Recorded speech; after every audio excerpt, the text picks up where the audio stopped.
Good afternoon, Michael Malice here. Let that be your welcome for the next hour. We have with us, I'm really excited for this, one of my absolute favorite people, Ian Crossland. He is co-host of Timcast IRL. And Ian, this is why you're one of my favorite people. I'll tell the whole backstory. I haven't told you this, okay? Right. I'm not a nice person. And the first time, or one of the first times I was on Tim, I don't watch podcasts, I don't watch shows. You were there, I didn't know who you were. I knew Tim and Lydia. You started interjecting. I'm like, who is this guy? I thought you were just some fan. I gave you the nastiest look and you just caught yourself. Then as I got to know you, I have really come to absolutely adore you.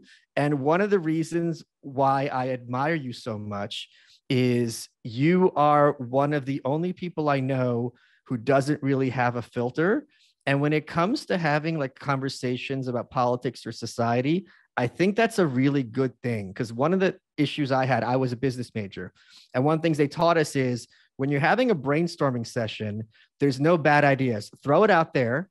And even if you're wrong, it might spark something in someone else's mind. So I don't think you get a fair rap in terms of how much you move the conversation on Tim's show, because sometimes you throw something out there and it's crazy, but a lot of times you're going to see things in a different way. And I really, really enjoy talking to you both on and off the air. I'm so glad you said. I remember specifically the moment you're talking about. I was sitting on your left, and I think, or I might have been further away at that end table, and you and Alex were on the show, and I was like, "Oh, I want to be a part of this." I was like, "Okay, you guys, you're taking the lead here." And you're like, "Who is this guy?" And I was like, "This is." But I remember the first time we met, you came over to Tim's. It was when you wore the hat with the spinning thing, and we just talked about Judaism before you went on the show. You were very concise, very open-minded, and the first time I saw you was on Rogan. I was like, is he trolling Rogan or is he a dick? Like, I couldn't tell. It's and both. It turned out it was both. But the thing that people don't realize is when you go to Tim's house, it is like a cult, because there's lots of young people running around, and no, it's not clear who does what and who is there to like raise the chickens and who's there to be on the show. Yeah. And I have to be friendly to everybody, but like people change, like, they vanish. And I'm glad you're there. How did you end up being the co-host? I met Tim through Minds, Minds.com. We're going to talk co-founded about that with Bill. Yeah. And Bill ended up like getting, what do they call it when someone sponsors, like Minds sponsored Tim's videos for a short period of time, like 2017. And then Bill and Tim did an event, and Bill introduced us. And then me and Tim, I always liked Tim since I saw his stuff. I could tell like he's honest, and he's going through something that I kind of went through. I saw in like 2007, I was making YouTube videos and I got red pilled really hard, and I lost a lot of friends. I just lost faith in reality. And I saw Tim like it seemed like he was also getting stressed about stuff and like confused. And I was there. I thought, man, not only do I like this guy, I feel like he's on a similar path that I am. So not really aggressively, but we just synchronized. And then it was actually his idea that we should do a show someday. They did the show in the early days, him and Adam. And then when Adam left, he was kind of like slightly aimless for a little while, and thought, why don't you want to come on and do it? Maybe we can change the direction of the show. We'll start having guests on. And that was pretty cool.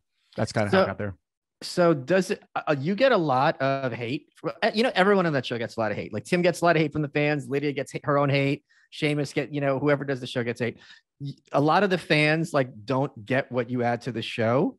Does that like get under your skin? No, fortunately, I've been making YouTube videos since 2006. So I got really, really black pilled, and I had to go through the ringer like 2006 to 8. I really got really, really depressed, and the comments destroyed my mind. And then I had an opportunity to kind of regrow it. It was either kill yourself or regrow your mind. So I chose to go the hard route and regrow my mind. And now I've got this sort of resilience where I don't take it personally, at least not very much, the good or the bad. I've noticed if you take the good stuff personally, then intrinsically you're going to start taking the bad stuff personally, whether you want to or not. So I kind of look at it as like a social study where they're expressing themselves using me as an object, using the name as an object, the idea of what they think I am. And I'm way easier to find joy in what I'm doing. And also in the early days, I was kind of like a bullshit artist, like just saying whatever to get popular. I wanted to be popular. That was the most important thing. So my fans were kind of also bullshit. And that was, I realized later, it's not about being famous. It's about, why are you famous? What have you done? And if you're proud of what you've done, then the fans and the people that love you are also people you can be proud of. That's where I feel like I'm at right now. That's really interesting you said that, because I had that epiphany myself, or I don't want to say always had it, for a long time, is if you are not earnest, first of all, I don't think you could get far in like the kind of work that we do, because people can spot that kind of stuff a mile away. Second of all, if people are going to be liking you, not for your ideas, but for what you're being kind of performative about, saying ideas that are going to get accolades, that's going to be very psychologically disturbing. That's when you get kind of imposter syndrome and this kind of thing. Like if someone meets you and they say nice things, you know you're a fraud. So you can't even accept the warmth. So it's a very kind of negative reinforcement loop, I would think. Incredibly true. That's so powerful. And had I known it, I mean, that's a silly thing to say, had I known, but that's so right. It is so right, because I was actually resenting them for liking me. Yeah. I was like, why would you like a fraud? I don't trust you. I don't like you. Weird. Right. And also, why are you so dumb that you can't see that I'm a fraud? Exactly. So that's two things, to dislike. It was a real Andy Kaufman phase. I loved his comedy, but it was also kind of like a black pill style of being like, I'm going to fuck with people and then they can like see if they can see through it. I get it, because you've told me you do stuff similar. It's fun and you can spot fools that way a lot of times. But I was also bringing a lot of like negative fake stuff into my circle. So I've kind of washed that away in the last 6 years or so. Well, you must be in a position to give some really useful advice. Would you tell young people who are starting out on social media, or maybe they're not starting out, they've been there for a while and they are getting like overwhelmed with the negativity? And here's the other thing, like if it's 80% positive and 20% negative, it's really going to feel overwhelming, because how often in life is the feedback you get negative? Almost never. Maybe on a test you'll get a C, but in terms of people coming up to you and saying horrible things, that almost never happens. So even if 20% or 15% of comments are hostile, it's going to feel completely disproportional. Yeah, it would even be less. It would be like 2-3%. Yeah. I'd have like 18 really good comments and 1 negative comment. And what would happen in the early days was I was drawn to the negative comment. Why is this person? Where is this coming from? And I would respond to the negative comment. And then people saw that and they're like, oh, if I want Ian to respond, Yep. I got to do negative. And You're then I training started to get them more. Yep. So what I did, I stopped responding to the negativity essentially, and I respond to the positivity. Even if it feels like, why go out of your way to be like, I love you to someone that says something good, it reinforces that behavior. But it's also a lot of, it's also, I think, I remember, or it still happens to me. If I tweet at or, message someone who I'm a fan of, and there's many people I'm a fan of, and they just hit like, or they just write, haha, that kind of makes my day, so it doesn't take much. It is so powerful what a kind word can do for someone. Yeah. Oh, I don't, maybe younger people more, maybe, but I think the human mind is just susceptible. It's so powerful what someone you respect gives you even an inkling of kindness, a piece of eye contact. It's changed my life. I mean, I go to a concert and then the rock star looks at you and points at you when you're in the front row. Yeah. Like, so what do advice it, would you give to people for how to deal with this then? I took a really weird kind of almost unique path. I decided, what would Jesus do if he had this technology in 2006? I was reading the 4 Agreements, or my girlfriend at the time was reading it to me, told me about those. Told me about Jesus. She was raised Catholic. Wait, what's the 4 Agreements? It's a book of Toltec wisdom. And I don't know if I can even remember all 4 of them, but it's like, always do your best. Don't ever take anything personally. Don't make assumptions. And then the 4th agreement, I don't know what it is. I'll have to look it up. It's been a while. But I think don't make assumptions was a big one, because I used to think when people were yelling at me, I would assume that a reason for it, and don't take anything personally. That was actually a big one, because when people would get angry at me, I stopped thinking it was something I did. And I realized something they're going through.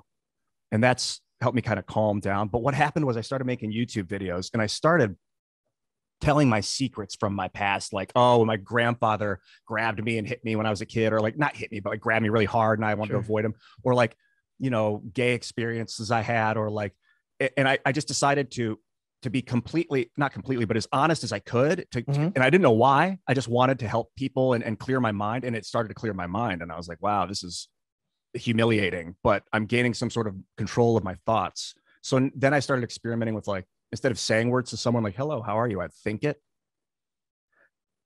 And good to see you. And then I was like on to numerology, and I'd think good to see you, then say good to see you, and then think it 3 times, and then say it the 4th time, or think it once, say it the 2nd time, and then think it 2 more times, and see the different reactions, because it's more like communicating with body language. Sure. So if I'm going to tell a kid, like, hey, if you're going to get into social media, that I will let them know ahead of time. What I was doing was arguably sociopathic, because people didn't really understand it. So I wasn't fitting in.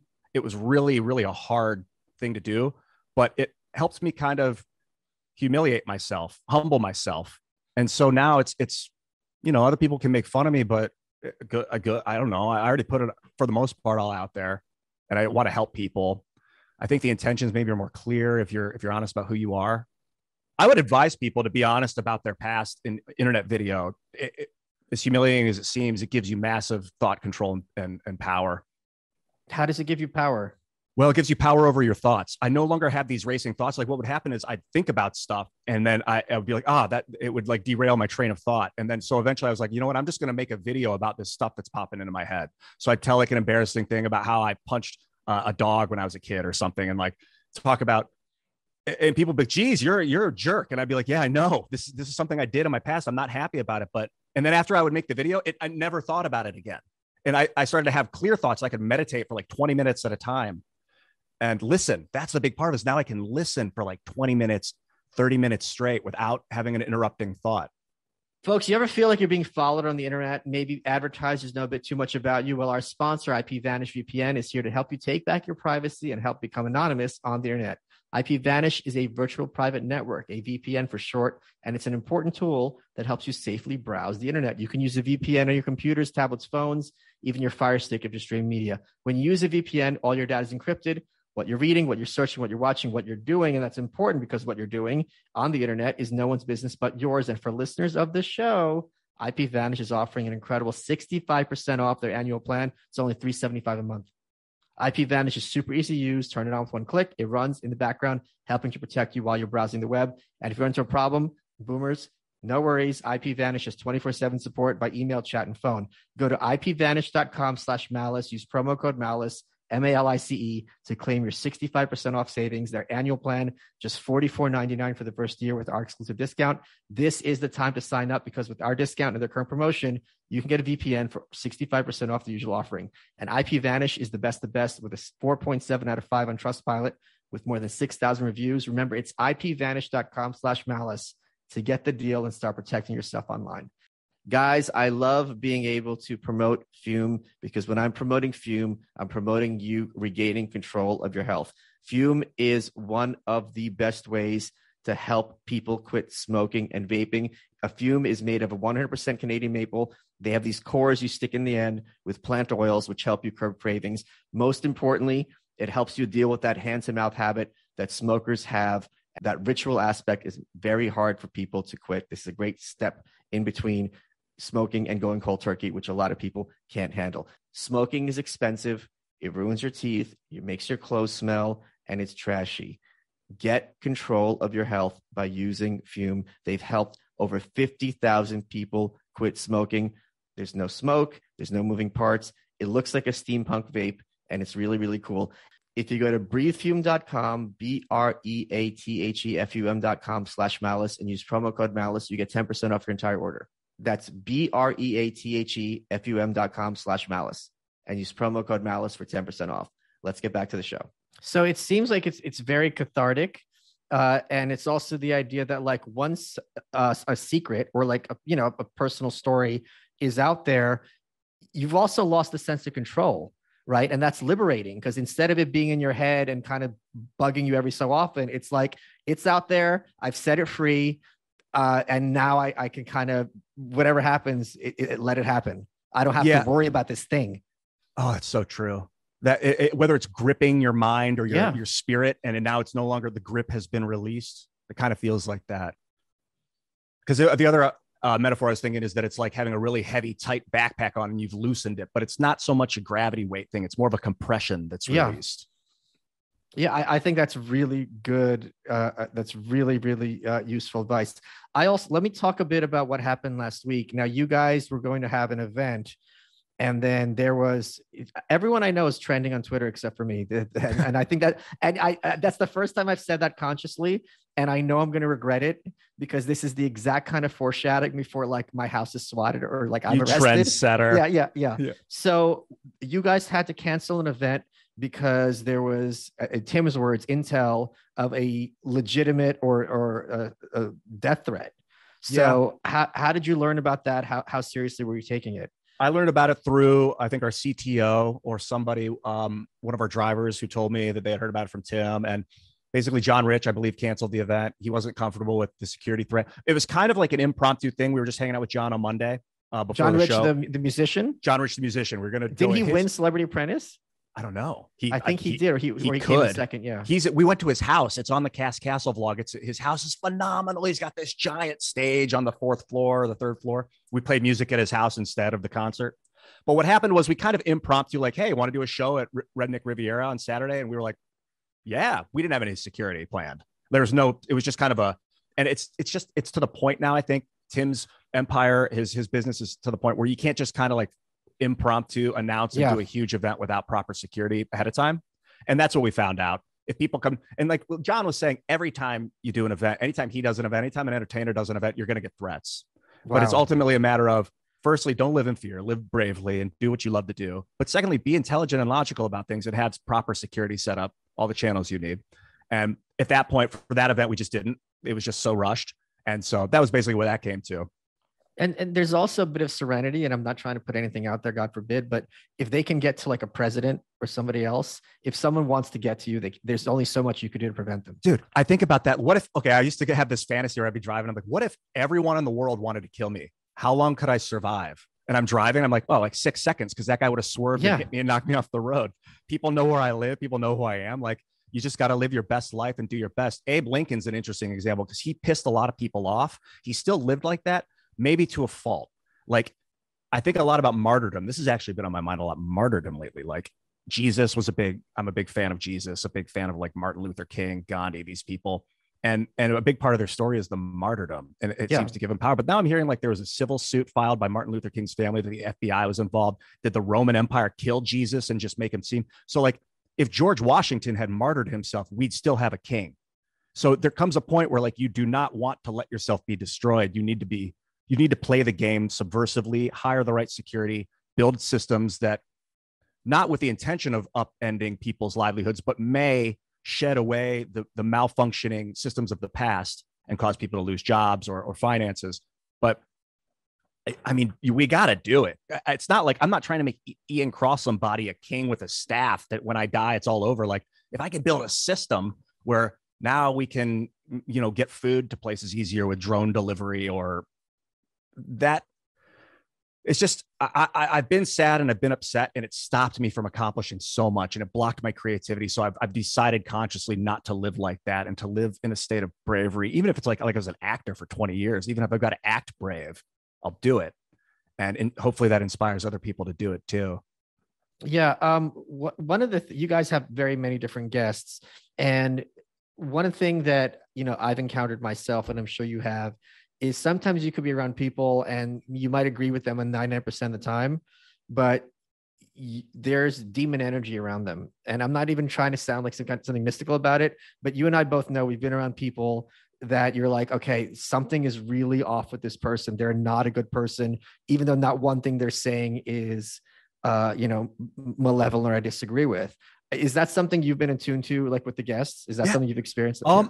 Yeah, from time to time with the guests. Fortunately, the environment is so powerful, or I was going to say oppressive, but it's so permeable in that room. I think people are sort of in awe when they get there sometimes, that people are susceptible to the energy of the space. So if people come in with darkness or stress, it fades away really quick. If you listen, if you look them in the eyes and you let them look into you and listen to what they're saying, they relax, and people are people. But I'll tell you about dark energy. I had these neighbors. I was back in Ohio, kind of a low point in my life. After I left LA, I left the entertainment industry. I was like, what am I doing with my life? And Bill had contacted me to start Minds, but it was this lull period beforehand where I went back, lived near my parents. I was waiting tables again. I was like 30. And my neighbors, this guy and this girl, I would, in the middle of the night. Hold on. I got to interrupt you because you were at a really important point that could help a lot of people. Because you went from that to being reasonably well off, and you have a kind of high profile job, and you're happy with yourself as a person. I know that inside. That 30-year-old, I'm sure, was not happy. No. I mean, when you have to go back to mom and dad, and you're 30 as a male, and you're not married, no kids, you're like, all right, I had my shot. I'm sure this was going through your head, those self-defeating thoughts. It's over. Like, what's the point? What would you tell those 30-year-olds, 25-year-olds, 35-year-olds who are in that rut? Like, how would you advise them to like not give up? I think the first thing is find something to live for, Okay. whatever, something, make a picture, draw a cool picture and show somebody, you know, be public about what you love. Also, search your past, look at your past and look for why didn't what didn't work out? Why didn't it work out? For me, when I think about the entertainment industry, I had to get out of there because I didn't like it. I did a Wendy's audition one time and they were like, okay, the line is, I don't care what's in it. Wait, were you auditioning for Wendy? Yeah, I had a commercial agent. I was auditioning and doing commercials. I got a few commercials online. There's a Orbit commercial that's pretty funny where I thought you had the pigtails. Hi, yeah. I'm Wendy. Oh no, not Wendy. Although I'd be down to play that role. Yeah. Let's make the buy-up. And when I had to say that I don't care what's in the food, but as long as it tastes good, I realized I'm spouting garbage for money. Like I'm not going to sell out what I truly believe. You know what else helped me while I was in Ohio? At one of my lowest points in my life, I was making internet videos still, trying. I still wanted to live. And I watched one of the videos and I was smiling, but I wasn't happy. And it was obvious. So I would advise kids that aren't happy, don't force it. Don't try and make it seem like you're happy. Just be sad. It's okay. Be upset and be public about it, but be kind and listen. It's not about you. Listen to your environment, but let yourself be unhappy if that's what you feel. Ian, that is such good advice because it is so important to be able to say, this sucks. I'm not in a good place, because once that happens, I learned how to write by reading a very badly written book and reverse engineering it. It's called Statements by Amy Bakowski. It's a humor book, but there's no humor in it. It's like all written in joke form, but there's nothing actually funny. And I sat down and I reverse engineered, okay, why am I not responding to this book? What is she doing wrong? So in the same way, like if you see a house and you're like, this house sucks. Okay, what is about it that sucks? Is it dirty, too big, too small, blah, blah. So in the same way, the first step, you're like, my life sucks right now. Okay, what is it about it that sucks? And if you can start fixing one of those things, already the trajectory's changed and you've got something to fight for. It's the first step was to stop smiling when you're not happy. You don't need to prove anything to anybody. And years went on. And actually one of the ultimate things that got me out of the gutter of my mind was Jordan Peterson. When I was listening and listening to a lot of Joe Rogan interviews, it was around the time that you went on Rogan's show. And all of a sudden, Bill sent me things like, look at this professor. He's spitting fire. And it was Peterson talking to these kids outside. It was that first video. And he's telling me to take care of myself, just clean my room. And he was right. Of course he was right. You take care of yourself first. Jesus said it. Take the plank out of your own eye before you try and take the speck of dust out of your neighbor's eye. And as simple as it sounds and almost childish, obviously, put your own air mask on before you try and secure the air mask of your child. And so I started taking care of myself. I stopped smoking as much pot. I started letting my body heal. I started eating keto, letting my gut biome heal. I started a research diet. That was a big part of it.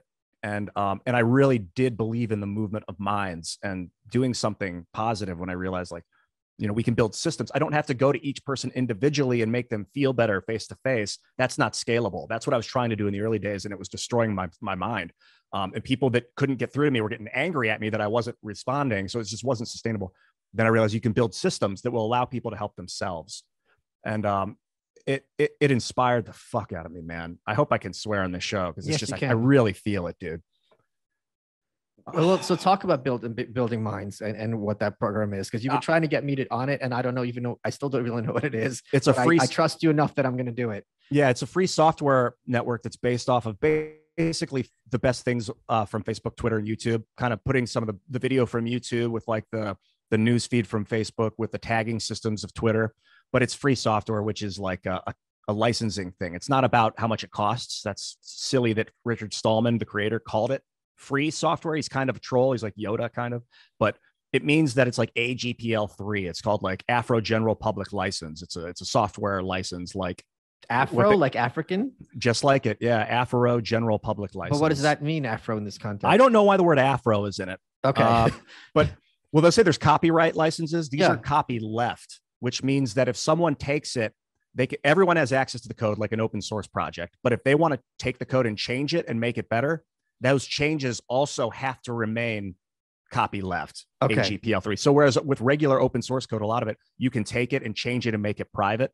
Right. AGPL basically encourages or demands that you keep it private legally. And I think that's how you build on systems to make like transparent databases and networks and things. I didn't know any of that. When Bill asked me to come out and do it, I was like, why are we doing okay? Because I need a job, but why are we building another social network? We already have Facebook, Twitter, and YouTube. But it was then working with Bill. I trust something about it. He contacted me. I didn't understand him, but I trusted him. How did you have the expertise to do something like this? He knew that because I've been doing YouTube videos since 2006. I was like one of the early YouTube video bloggers that I knew how to build the front end of the network. Like what do bloggers want? Where do they want the buttons? What notifications do they need? All the little intricacies. So I would advise on that, build things in our Asana program, I'm not sure how you pronounce it exactly. And I'd have like 200 different tasks of things we could develop for the company. It was like front end stuff. That's also so interesting because something else people realize as they get older, which you don't realize when you're a kid. I don't mean 6, I mean 20 when I say kid. It's that a lot of times things that you're going through is giving you really useful information that is oblivious to you at the time. But as you get older, you're like, oh, wait a minute, I know all this. I know this because I failed at YouTube for 15 years. But as a result of that, I have all this extremely useful, practical information about what works and what doesn't. Yeah. And I remember it was so depressing while I was there. And I can kind of remember that, but I was like just making songs and I was like, this song's good, but I don't love it. But that was just because I didn't love myself at the time. And now I go back and I listen to the songs and they're incredible. They're so good. And now I'm in a good headspace. I can record them now. John Rich was saying the same thing. He wrote like hundreds and thousands or hundreds of his songs while he was low, like a lot of his big, and they're like, hey, that's a good song. Do you have any other ones that sound like it? I got 60 more because all I did was just write. If you can't control anything, you get a piece of pen and paper and you just write. You can control that. A lot of things with relationships too, going through, I had a bad breakup, a really hard breakup, because around the same time that I fell out of YouTube in the entertainment, the acting industry, when I realized how dirty it was. And I also broke up with like a girl that I've been with for 6 years who was like my support system. But I realized over the years, it's better to be in no relationship than in the wrong relationship, as hard as it is. I believe that to this day. And another thing I realized is I didn't need to seek the relationship so hard. I put my best self out there and then they find me. That's another great tactic. But you got to put your real self out there. Otherwise, you're going to find frauds. Hello, guys. Michael Malice here, underwear model to the stars. If you want to get inside my pants, you want to wear Sheath underwear. And the great thing about Sheath underwear, I just collabed with them to make and design my own pair. And they're inspired by dynamite, just like the cover of the Anarchist Handbook. If you go to sheathunderwear.com and use promo code Malice, Malice, you get 20% off. What's great about Sheath, and I wear them every day, is they've got this dual pouch technology, because there's one pouch for one part of your male anatomy, another pouch for another part of your male anatomy. First time you try them on, you're getting all your hands in there. You're like, this is weird. And from then on, you're like, oh, this is the most comfortable underwear I will ever wear. It's got added comfort, added performance, added mobility. And there's something a little subversive about talking to someone while the whole time your underwear is cupping your junk. I'm not going to lie. I do enjoy that aspect of it. If you go to sheathunderwear.com and use promo code Malice, you get 20% off your underwear, including my underwear. That's sheathunderwear.com and use promo code Malice, Malice, for 20% off. Let's get back to the show. Yeah, it's very tough for both men and women in different ways to accept that it might be better to be alone than to be with the person that you're with. That's a big gamble for a lot of people, especially because if it was hard for them to find that person already, you're like, okay, now I'm a little bit older. Like, there might not be another round 2. I better lock into this. And I promise you there's going to be a round 2, as hard as it, but you don't know that at that age. Yeah. And it is stressful. So it's like better psychologically for in the long run, but harder. And maybe you could even say worse in the short run because it hurts. Kind of like working out. Like you feel worse at least I do, while I'm doing the planks, because of course it hurts. But did you hear that beep just then, or is that on my end? That was on my end, wasn't it? No. Okay. So it's like the pain, the temporal pain that you experience in order to enjoy the pleasure of the future or the now again later, which is the same. There's time as an illusion, this motion. Wait, so yeah, let's talk a little about that time as an illusion. One of the things that we talked about when I was on Timcast last time was psychedelics. Now you have a funny story. I want to hear this story. Then we get serious stuff. Your friend's dog ate a bag of mushrooms. This is hilarious, man. I wasn't there when she ate them, and I don't know how many of them she got into, but he was saying he had like an ate the mushrooms on that. This was like I was living in Venice Beach, and he had this like Dalmatian dog, and she was kind of aggressive. And then he told us later, like, oh yeah, she got in there and ate my mushrooms, and Yeah. And I'm like, wow, that dog. So what happened was I think she gained some sort of consciousness or sentience and would look at us like, you motherfucker, you treating me like I'm not one of you, mother. And like we'd be at the table eating and she'd look at us like wanted to kill us. Like I was like, she's so angry that she's not up here with us at the table. And But she'd come up and can you imagine if I'm hanging out with you and Lydia and just like we're not giving Tim any food and he's like, what? He's like at a restaurant. Yeah. That's what it felt like. And I felt so bad for the dog, but at the same time, it was a dog and it would bite, like it would like bark at people and snap at people. Like she was very protective and like, that got me thinking about other species that may have consumed mushrooms on their planet and become the dominant life form, like a wolf, this wolf creature. I had a meditative trance experience of this. I had this magnetic field. You know, we all have this magnetic field around our bodies, the human dynamo magnetic torus. If you look that up, you'll see the picture of it. And I was like looking out into space and meditating and thinking like, what if I let down my shield? And so I did. And I felt this like wolf man notice me and see where I was and want to eat me. It was hungry to consume me. And it was terrifying. And I thought, wow, what if there's other species out there that have got a hold of the mushrooms first and grown thumbs? Like a wolf, it's not too far out of the question. I had this big argument last week with Tucker Max. I was at his house. And the point I had made is that and I think I mentioned this also when I was on Timcast, that we're about a year away from corporate psychedelics and how that would be such a disastrous thing. His point is inherently they're not for everyone, so that's never going to happen. What are your thoughts on that? Well, the way the pharmaceutical industry works is top down. So I would imagine they'll make it, whether or not it's for everyone, they'll sell it to anyone. And people are going to do it and go into the metaverse and go on these crazy psychedelic mind warping daily experiences with patches that are like slow drip DMT or LSD. And I think it's going to create another species or a multitude of species, the Homo digitalis or whatever the fuck we're going to call it. But like people are going to come out and be like, I am Umbrella's consciousness, and they'll have their own language because they're in there. And, you know, you might even be able to warp time in these metaverse things where like you can spend a day in the metaverse, but it's only 10 minutes. So you can learn faster and they'll come out with all this new concepts of reality. I think that's what is going to happen, at least in part. Yeah, but my concern is I think conservatives are really correct. First of all, there's something to be said about people with like mental illness, just depression, anxiety, PTSD. Usually, I had a friend who had a serious depression. Then he tried MDMA and it kind of jolted his brain, and now he was fine. Although now he's kind of a Nazi, so that's a whole other situation. But I do think that like the kind of doses that are going to be out there, because look at, you know, to sound like a grandma, like Monster Energy drink or Mountain Dew, you know, they're going to pump you full of the caffeine. They're not going to be doling them out in bite-sized doses. It's going to be extreme. And I think when you're dealing with the mind and extreme kind of experiences, that is going to have a lot of very negative consequences. That's one of the things about dosing medicine by the pharmacological industry is they can't give you like one dose. I mean, they can, but it's really inconvenient to have to go back to the pharmacy to get your second dose. Like people don't want to go to the pharmacy 30 days in a row. So they give you 30 days worth. And then if someone wants to take 16 days worth of something, you can't stop them. Right. And the problem with psychedelics is it's not like it knocks you unconscious and kills you. It makes you think crazy.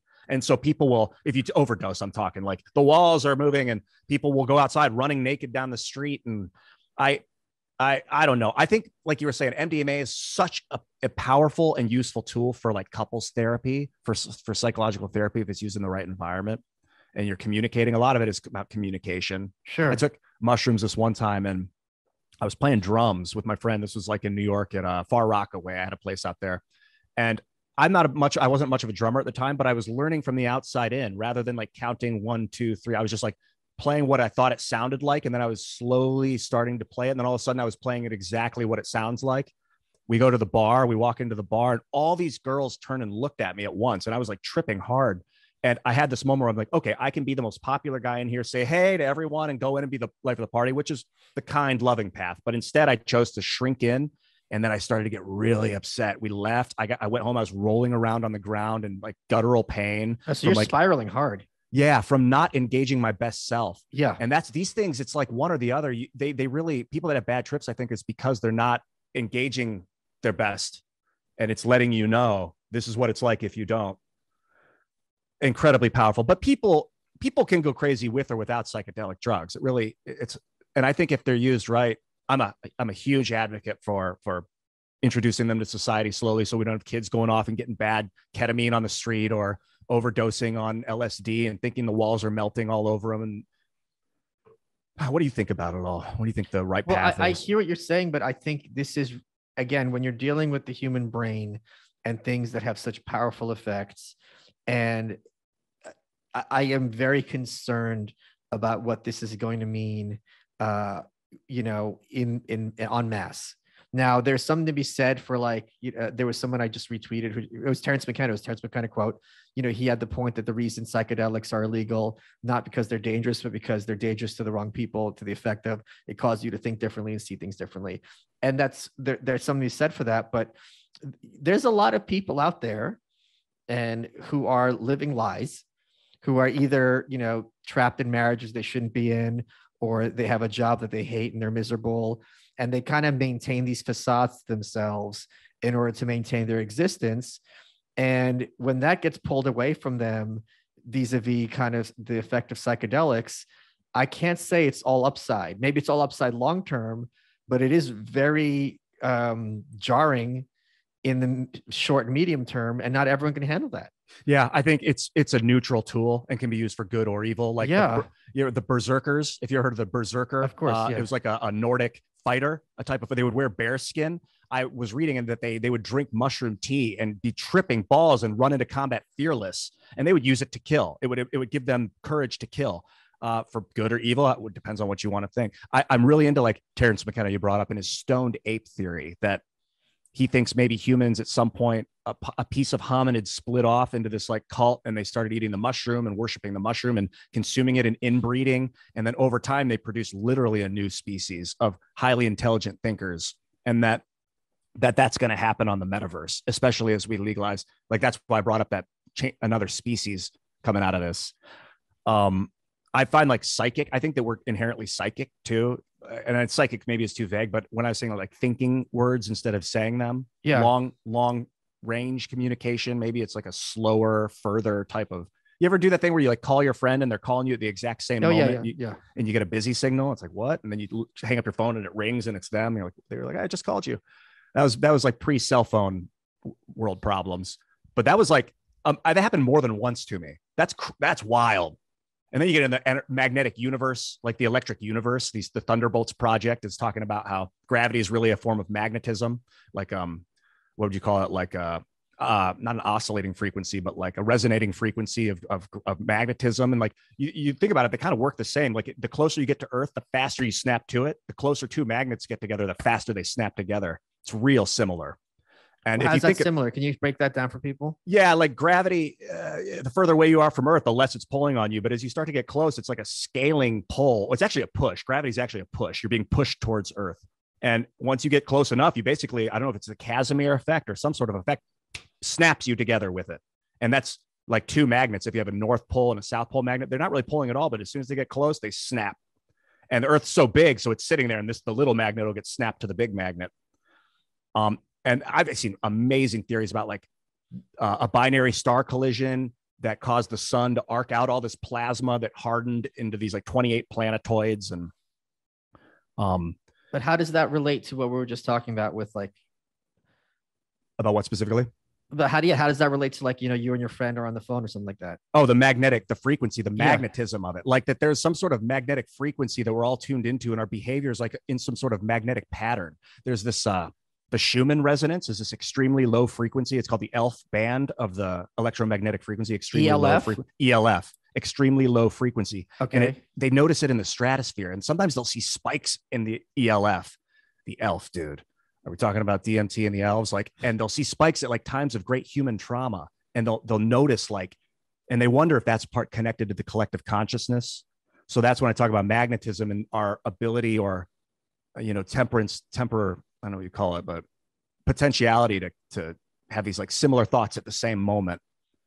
And I'm into, that's why I like this technology, because I think what it's happening is we're closing the gap with, like, if right now I could be saying these words to you and just pretending that you're sitting in front of me, and you might be feeling it somewhere. If you're out eating or something, you might. But this technology is like enhancing the short range frequency. It's teleporting the short range frequency to you.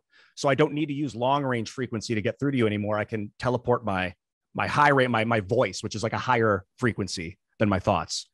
And so we've kind of cracked the magnetic code of reality with electricity and with this, like, especially radio and video, being able to record and like look into the past. It's a form of time travel almost, when you can see the past with video. We're really, I made that point. It's like, people hear the term time travel, they kind of like roll their eyes, but I said shopping lists are a form of time travel. It's you telling your future self what to get when you're at the store. Now, it's a silly, very 101 kind of form of time travel, but time travel doesn't literally have to be, I'm here and now I'm in 1860. It's communicating with different people across time somehow. Yeah. And time, that brings me, time is like an illusion, I guess the right word is an illusion, because it's like, it seems like it's there. We've created it to represent something, but it's just a bunch of motion. If you think of the universe, like if you're above it, looking at it, everything's spinning, everything's moving around itself and spinning. And that's it. That's what's happening. We're spinning. The earth is spinning, the sun. We call it time because it's how many times it spins around the sun, but it's just basically a form of motion that we use. It's kind of a rudimentary like measurement tool, or like a destination tool. We be there so we can coordinate movement, but it's all about movement and motion. I love the subatomic spinners. Eric Weinstein talks a lot about spinners and like quarks and things that are like spinning. Then you get into, why are they spinning? Why? What's happened? Nassim Haramein has kind of talks about like the expansion of the universe. Like if it's expanding, what's condensing, what's squeezing that's causing the rest of it to expand? Although I was wondering about the expansive universe, and if it looks like it's expanding, but what's actually happening is it's spinning around itself, like a torus going around itself. So let me see if I can explain this without a visual. If you look at a wave pattern, you see like a sine wave. Yeah. If that sine wave turns towards you, it looks like the frequency gets shorter. So let me see if I can write this down and show you an example of what I'm talking about. Okay. Give me about 20 seconds here.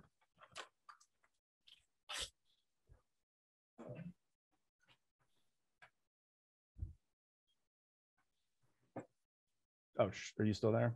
I'm still here. I just lost the video really quick. Let me see what happened. No, I'll be right back. Give me a second. Okay. And now a word from our sponsor. Hey guys, Your Welcome is brought to you by Progressive Insurance. Dear listeners, whether you love true crime or comedy, celebrity interviews, news, or even motivational speakers, you call the shots on what's in your podcast queue, right? And guess what? Now you can call the shots on your auto insurance too. Enter the Name Your Price tool from Progressive. The Name Your Price tool puts you in charge of your auto insurance by working just the way it sounds. You tell Progressive how much you want to pay for car insurance, then they'll show you a variety of coverages that fit within your budget, giving you options. Now, that's something you want to press play on. It's easy to start a quote, and you'll be able to choose the best option for you fast. It's just one of the many ways you can save with Progressive Insurance. Quote today at progressive.com to try the Name Your Price tool for yourself and join the over 27 million drivers who trust Progressive. Progressive Casualty Insurance and Affiliates, pricing coverage match limited by state law. Guys, we got a different kind of sponsor for this episode. It's the Jordan Harbinger Show. It's a podcast you should really be listening to. Every day, someone tells you just have to listen to some podcast, and you nod and say, sure, you don't listen to it. Don't let that happen here. Jordan's Show, which Apple named one of its best of 2018, is aimed at making you a better informed, more critical thinker so you could get a sense of how the world actually works and come to your own conclusions about what's happening, even inside your own brain. Because each episode is a convo with a different fascinating guest. And when I say there's something for everyone here, I mean that. One episode, he's talking to a hostage negotiator from the FBI. Another episode, it's a cinematographer who discovered a lost city in the jungle. Jordan's always focusing on pulling useful, practical insights from his brilliant guests. Not talking about pop psychology or some self-help stuff. The episodes are loaded with bits of wisdom you can use to change your mind and improve your life right away. And if that's not worth checking out, I'm not sure what is. I know it isn't, and that's part of the problem. Total waste of time. We really enjoy this show, and we think you will as well. Search for the Jordan Harbinger Show. That's HARB as in boy, IN as in Nancy, GER on Apple Podcasts, Spotify, wherever you listen to podcasts. And the URL is jordanharbingershow.com/subscribe. On Apple Podcasts at jordanharbinger.com/iTunes. And if you want to learn more about Jordan, interesting guy, go to jordanharbinger.com/about.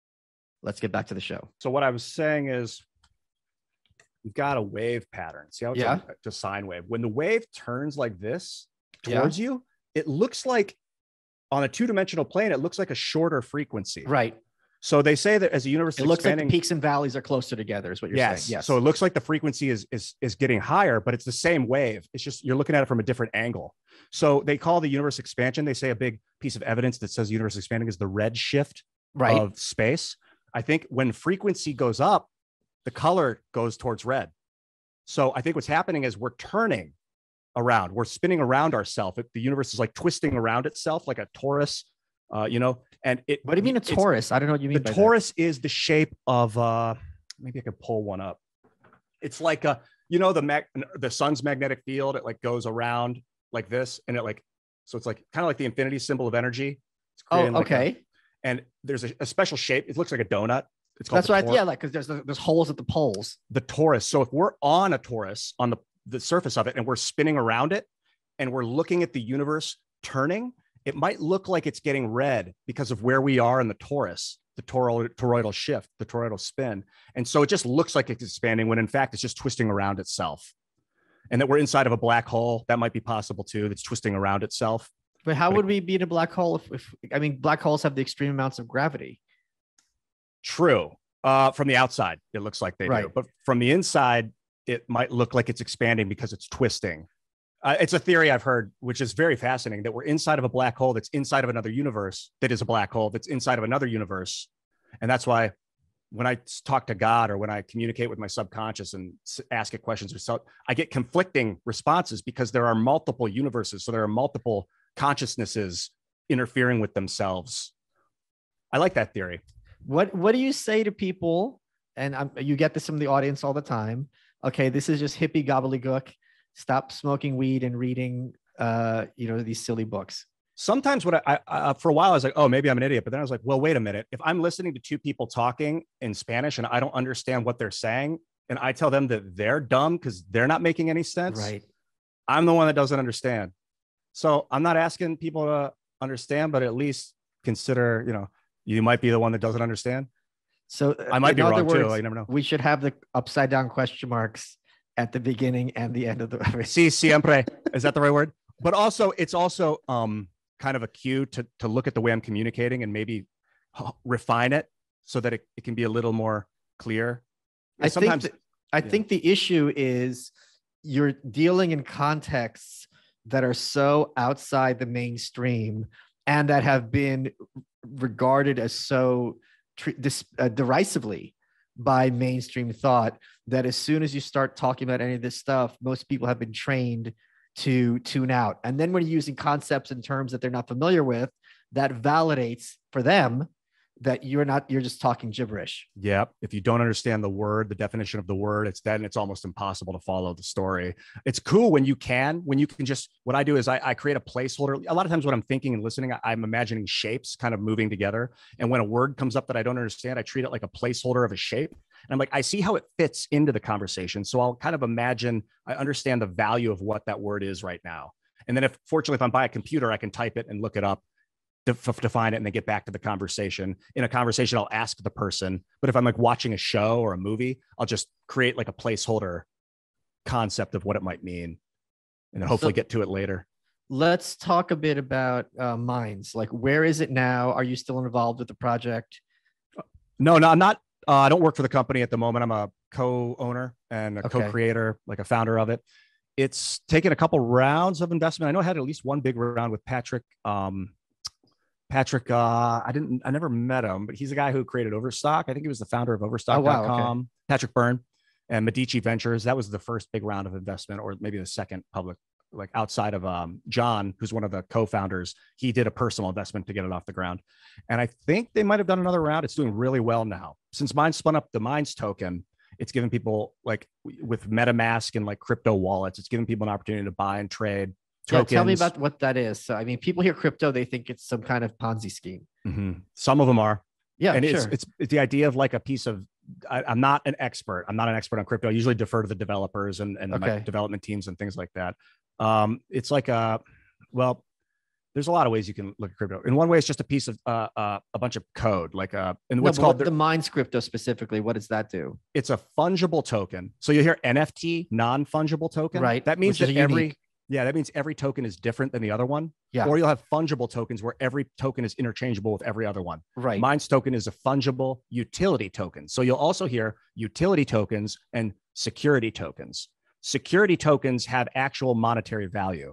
Okay. Utility tokens have a utility value, which means they do something in addition to the fact that you might be able to sell them. The Minds token's utility is that you can go to the boost it's like an internal marketing thing that you can do on Minds, a publicity thing where you spend one token and you get 1,000 views on whatever you boost with that token, produces utility. And it makes it, the SEC sees them differently because a lot of times the securities, if they're not like really combed with a microscope, can become dangerous Ponzi schemes. And so the SEC is all over it. But the ones with utility, yeah, exactly. The utility stands. There's always going to be internal value on the network with a utility token. I'm a huge proponent of giving tokens utility value. I don't like the money grab of it. I thought it's kind of like a gold rush, a pump, like you said, a pump and dump Ponzi thing. Yeah, that's the thing. Like a lot of celebrities are getting notorious for this. They'll push some crypto, people invest, then they pull out and it collapses, loses all its value. I am very glad that when I was on Timcast, I encouraged people to buy Ethereum. And after that, it went up by like tenfold or something like that. So yeah, I think it was at like 1,300 when you came in and we're talking about it. And me and Tim were like, Ethereum is legit. Ethereum's amazing because it powers the Ethereum network is like a network of cryptos that run on the Ethereum blockchain, which I think is on AWS, which is a little sketchy, but in order to that's the Amazon servers, right? AWS. Yeah, on Amazon. Yeah. In order to trade a token on that network, there's what's called a gas fee. And the gas fee is like a little piece of a tax that's taken out and given to the miners that are propagating the transfer, like on their servers. Similar to Bitcoin. Yeah, it's exactly like that. Yeah. And it's paid for in Ethereum. So anytime you use the Ethereum network and all these cryptos that are on that network, you need Ethereum to cover the gas fee. So that's kind of like a utility. You could argue it's a sort of, I don't think the SEC considers that a utility, but it's definitely utilize Ethereum. Like I always keep a little bit of Ethereum at least on hand. I have a lot of Ethereum right now because in order to provide liquidity to the networks for like proof of stake, where you want to, I believe that's proof of stake, and I might be off on that one, but to provide liquidity to networks, like this is kind of a thing right now. You put your crypto on the network, and then people will trade that, and that your crypto is used to supplant the trades, and then you get a percentage of the trades. And some networks will give you like tokens on top of that as like a reward, and then those are all taxable. But that's a good way to kind of, so you're almost like a banker at that point. You're like providing liquidity for people to trade in the crypto space. And in order to do that, you need Ethereum and Minds. You need equal parts of both to put them in so that people can trade Ethereum and Minds. Wait, something just clicked. So you did some commercials. Are these on YouTube? Yeah, dude. I highly recommend the Orbit gum commercial. Scissor gum. Gum, Orbit, okay. Orbit gum. I guess it's the scissors, Orbit gum scissors. I played on the Super Bowl one year in like 2008 or 9. You're in this commercial. Yeah, I'm the guy clipping my nose. It's hairs. It's the Perlorian brothers directed it. They're incredible. Love those guys. Grant, the lead actor, spectacular job, Grant. Okay, so there's video of you clipping your nose hairs in an attempt to sell Orbit gum. You can see my chest. Yeah, it's nice. You'll like it. It's great.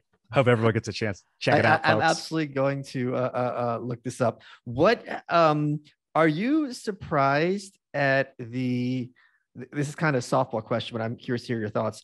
Are you surprised by how much impact Timcast is having on public discourse? Well, yes and no, I guess.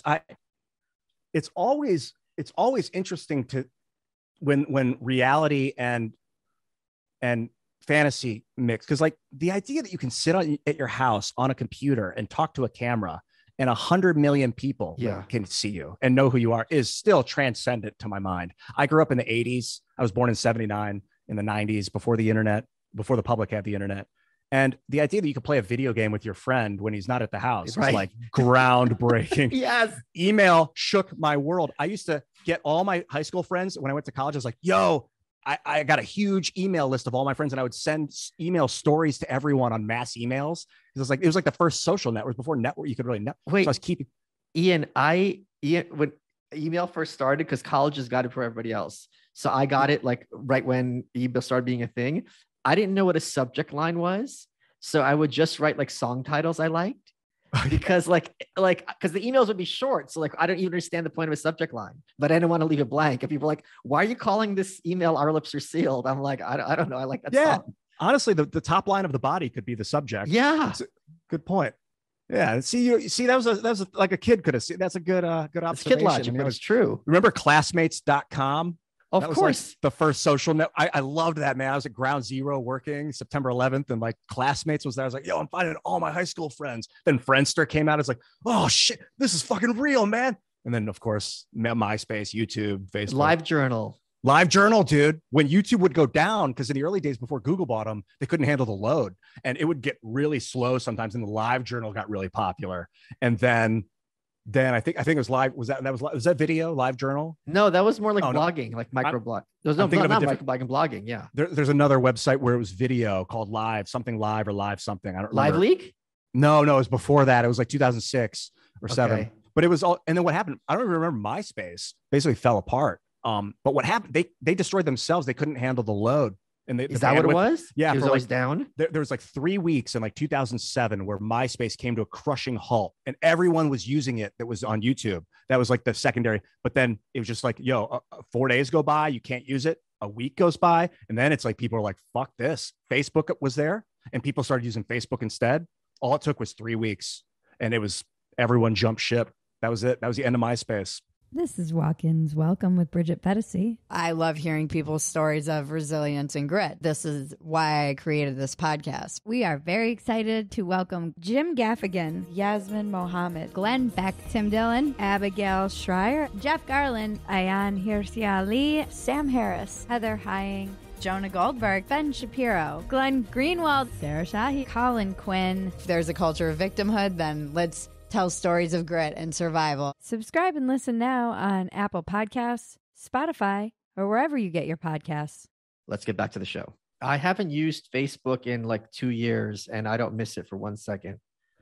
Yeah, I barely touch the thing. It's still one of my pop-ups. I have Gab. What do I have? Odyssey, Instagram, Minds, Twitter. I use a lot of it for research purposes, just so I can see what they're doing. But sure. I really use Twitter a lot lately because a lot of people are on it, and I can interact with you directly. And Minds is cool. One of the problems that I have with Minds is it's anonymous, which is both a benefit and a problem. And let me tell everyone, it's Minds as in the brain, not as in landmines. Yeah, not as in landmines. Minds. Yeah. Thank you. Hitting that D is challenging. Yeah. Did you ask me a question a minute ago about the internet? Oh yeah. The early days of the internet.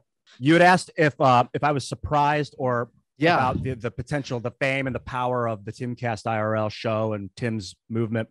And I started talking about the internet and how it's mind-blowing still when I think about the technology and how someone can sit down and but also it doesn't surprise me because logically it makes total sense. It's just the evolution of technology and our ability to communicate. The message has become more important, maybe not more, but I think so, more important than who has control of the platform.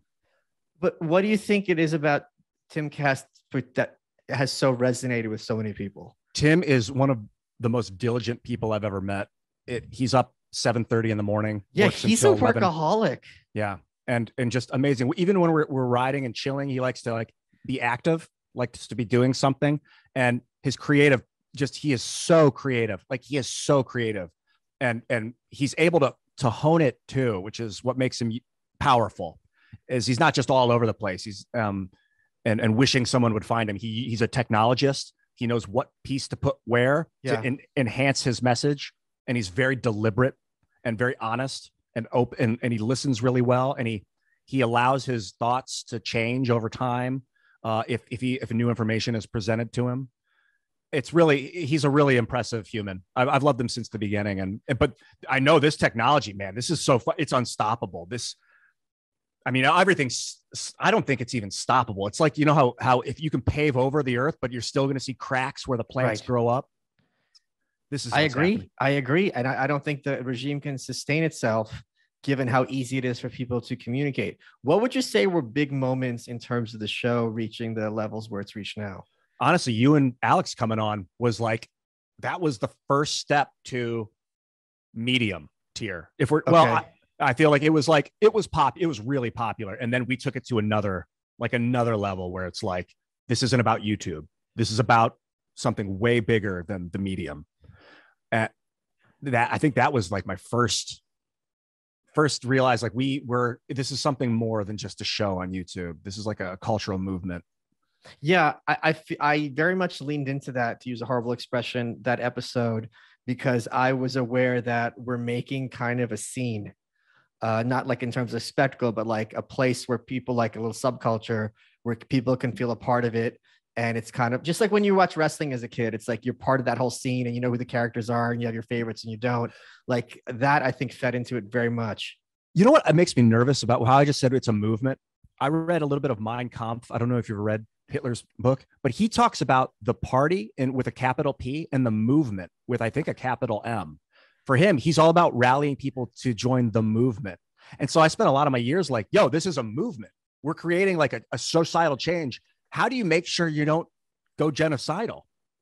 Just good friends that'll humiliate you? I love you so much, Ian. I love you, brother. I've been doing this show for I don't know how many years. And if you had sat me down and said, here's a list, this is episode like 203. Here's a list of people. Guess who's going to be quoting Mein Kampf? I got to tell you, you would not be in the top 50. Yeah, he's real. Just a dude in jail. Letting it out. My friend who's best intentions. My friend from Czech Republic. He's got this thick accent. He's got the best sense of humor of anyone I know. And he has this great quote is, if Hitler's such a bad person, why isn't he in the jail? That's a good one. What are you white pilled or black pilled about the future of this country? Is it possible to be gray pilled? I'm very white pilled. What does gray pilled mean? What do you mean? I took black. I took white. No, but I mean, what would that mean in this context? Well, I see that destruction is part of creation. Sure. Which is scary because I don't want to see people get destroyed. But everything I've learned is that people get destroyed as part of reality. It's just destruction is just a natural part. Yep. And destruction isn't even evil. You know, destruction can be very good in the right circumstances. But it still sucks if it's people you care about or things you care about. It's traumatizing. You can just think about it as horrific. Yeah. So I'm white pilled in that communication is ideal. And I feel like most people on earth, even the Chinese people that are just suppressed by the CCP, want to break out and communicate. I used to do chat roulette and I'd roulette into with somebody in China and they'd be like just as cool as me. Like they'd be just on the level. All people everywhere are on the level. So there's this like desire to communicate that I think underpins being our species. That's very white pilling to me. That's like a motive. I mean, they put it in the Constitution as the First Amendment. They did the work. I go through phases. Then sometimes I'm like, humans are so dirty and destructive. And like, what is the point? Are we wiping out half our species? So is that inevitable? And I'm like, geez, I feel the darkness like creeping in. I mean, I try not to get too dark on interviews and online because it is so dark when I think about like, oh, fuck these people, these animals that are just not paying attention but they're eating and then they're getting sick because they eat so much sugar. Then they're putting a financial strain on the system and then they get angry. And then you see people that are unhealthy and then they get angry and take it out on other people. And I'm not saying it always happens like that, but that kind of behavior is very disturbing, but it's been around forever. And we got to where we are, but we did it by creating an authoritarian, essentially slave state with the United States. We had to create the authoritarian state. And apparently we need slaves in order to produce technology. Like we have Chinese slaves right now instead of American slaves. So it's both terrifying and horrible, but amazing and beautiful. Ultimately, I think black and white maybe are too extreme, that there really is no 100% or 0%. That there's about an 83% chance that it's going to be fucking epic. And maybe a 17% chance that we drop the nuke on the ground and blow ourselves up. Yeah, I mean, for all the talk that we've been hearing about, Trump and even Reagan, they're arguing about this. The fact is, there is a non-zero chance that there's going to be nukes involved in Ukraine. And now I don't think it's a very high chance at all. But the fact that is something that is not outside the realm of impossibility concerns me, of course, very greatly. Also, I know every generation there's an end of the world people Sure, in that generation. exactly, And exactly. I'm not going to become that guy. I'm not going to Right. become the person that's like, when I was a kid, these kids, I don't like the new music. Like, yo, give it a chance. And obviously the world isn't going to end. The species is going to go on. Just about doing it with the most synergistic way with other people, waking people up. It's so effective, dude. This technology is like a game changer. Here's the proof, whether you like it or not. If it wasn't for Twitter, Trump could never become president. Now, you might say it's a very dangerous thing. But there's no question that it is a different thing. Yeah. One kid from like middle America with no money can strike up a YouTube video and reach half the world. Yeah. In like a year. It could happen within months or it could happen overnight. It can happen overnight. It doesn't normally, you don't normally build up to it, but. Who have been like 3 of your favorite guests on Timcast? You, definitely. Okay, fine. Besides you, obviously. Okay. Besides you. Steve Bannon, because yeah. I think for a long time in the early days, I was afraid of him and I thought he was a jerk and the media was talking about him. And I was like, but then John Ottman at Minds, one of the founders, was like, he's a really smart guy. And I thought, that's all I need. I just need to realize that these people, I may not agree with them. I may not even know who they are, but people that are intelligent and willing to listen, that's the key. And so it wasn't so much that I'm like obsessed with Steve, but it was just the breakthrough that I had with him when I realized, like, man, what is this facade of reality where you think this person's an enemy and all this crap, this divisive trash. People are people, and we really want similar things in reality: to be happy, to have family, to be have enough food and water, to be safe, protected from the elements, have ability to communicate with each other, be able to travel freely, basic stuff. And if we can get that to every human, I think we have a lot less conflict. Thomas Massey also, because he's an engineer in Congress, and we need more logical engineers. We got to talk after the show that he was on with Marjorie Taylor Greene about intellect and emotion, and how you can't have too much of one or the other, because he's very intellectual. And he said, is he on the spectrum, in your opinion? I think he would say he was too, like super, super high intellect. And that a lot of people in Congress are running off of emotion. I was like, yeah, it's just as dangerous to run with all intellect. Like, that's the Nazi scientists. And I was actually talking to Ben Townsend, one of our tech guys at Timcast, and he was saying last night, I was like, what's your ultimate goal? And he said, to free people from the machines, because I think machines, though they have intelligence and we're giving them intelligence and outsourcing our intelligence to them, they don't have emotion.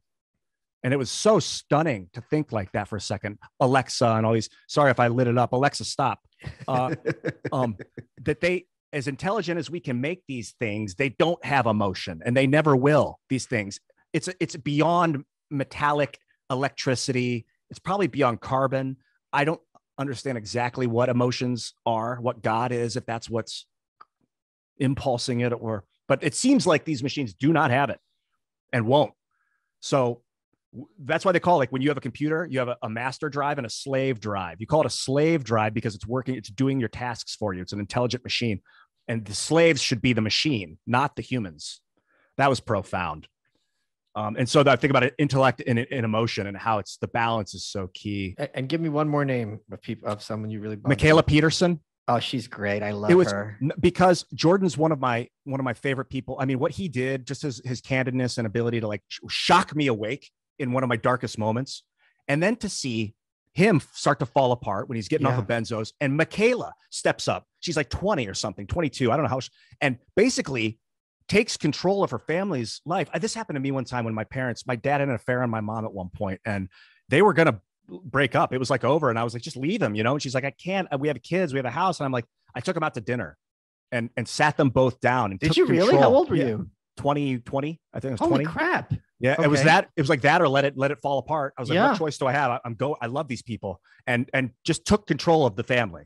And Michaela, when she was able to be there for them, that power, man, it's like a testament to Jordan's ability to parent, and a testament to Michaela's ability to lead, and to meet her in person. And she's so fucking cool. Like someone I would hang out with on the reg, she's like a friend of mine from hanging out in the past. She's absolutely great. I absolutely adore her. Love her. Ian, we're running out of time.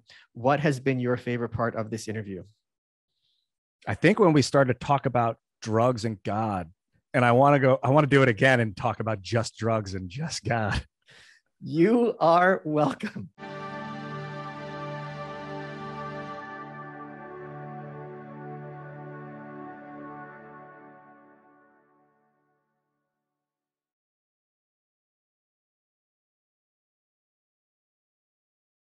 Stream the biggest movies and TV shows for free on Pluto TV. Watch movies like Titanic and G.I. Joe: The Rise of Cobra, plus TV shows like CSI and Star Trek: The Next Generation. Starting this month, check out the 24/7 Stargate channel exclusively on Pluto TV.